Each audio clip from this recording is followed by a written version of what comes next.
بسم اللہ الرحمن الرحیم۔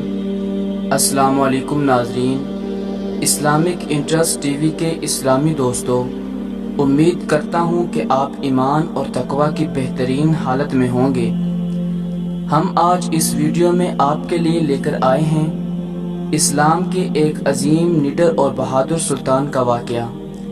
ویڈیو شروع کرنے سے پہلے ہم آپ سے درخواست کرتے ہیں کہ ہمارا T V channel Islamic interest T V subscribe اور لائک کر دیں تاکہ مزید آنے والی ویڈیوز آپ تک بآسانی پہنچ سکیں۔ آج ہم جس سلطان کا واقعہ بیان کرنے جا رہے ہیں وہ ہیں اسلام کے نڈر اور بہادر سلطان محمد فاتح۔ سلطان محمد فاتح عثمانی عہد کے مشہور خلیفہ گزرے ہیں۔ ان کو یہ شرف حاصل ہوا کہ ان کے عہد میں قسطنطنیہ یعنی کہ استنبول فتح ہوا۔ اس سے پہلے کئی حکمرانوں نے کوشش کی کہ قسطنطنیہ فتح ہو جائے، کیونکہ اللہ کے رسول صلی اللہ علیہ وسلم نے اس جنگ کے لشکر کو جنت کی بشارت دی تھی۔ سلطان محمد فاتح بڑے عالم، بہادر اور انصاف پسند حکمران تھے۔ کیا آپ جانتے ہیں کہ جب انہوں نے قسطنطنیہ کو فتح کیا تو ان کی عمر کتنی تھی؟ جی ہاں، اسلام کے اس دلیر، بہادر اور نڈر سلطان کی عمر صرف ہی 23 برس تھی۔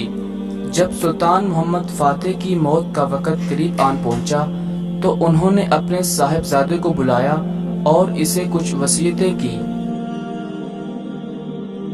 سلطان محمد فاتح نے اپنے بیٹے سے کہا کہ میں موت کے کنارے پر کھڑا ہوں، کسی بھی وقت مجھے موت آ سکتی ہے، مگر مجھے مرنے کا افسوس نہیں، اس لیے کہ میں اپنے بعد تمہارے جیسی لائق اولاد چھوڑ کر جا رہا ہوں۔ اپنی قوم کے ساتھ عدل و انصاف کرنا، رحم اور برتاؤ اچھا کرنا، بغیر کسی تمیز کے رعایا کے ساتھ یکساں سلوک کرنا، کسی کے ساتھ بے انصافی نہیں ہونی چاہیے، اور دین اسلام کو پھیلانے کی بھرپور کوشش کرنا اس روئے زمین پر تمام حکمرانوں پر فرض ہے۔ دین کو ہر کام پر مقدم رکھنا اور ایسے اشخاص کو اپنا ملازم نہ رکھنا جو دین کو اہم نہیں سمجھتے، کبیرہ گناہوں سے نہیں بچتے اور فحاشی کے کاموں کو پسند کرتے ہیں۔ اپنے ملک میں جہاد کے جھنڈے کو کبھی سرنگوں نہ ہونے دینا، بیت المال کی حفاظت کرنا، اس میں سے بے جا خرچ مت کرنا، اور ہاں خبردار، کبھی بھول کر بھی اپنی رعیت کے مال و دولت کی طرف نہ دیکھنا، البتہ اسلام کی اجازت کے مطابق اس میں سے تصرف کر سکتے ہو۔ محتاجوں کی روزی کا بندوبست کرنا، حقداروں پر خرچ کرنا اور ان کی عزت و تکریم کرنا۔ ناظرین، امید کرتا ہوں کہ آپ کو ہماری آج کی یہ ویڈیو پسند آئی ہوگی، تو پلیز ہمارے channel Islamic interest T V کو سبسکرائب اور لائک کر دیں، اور کمنٹ باکس میں اپنے رائے کا اظہار ضرور کیجیے۔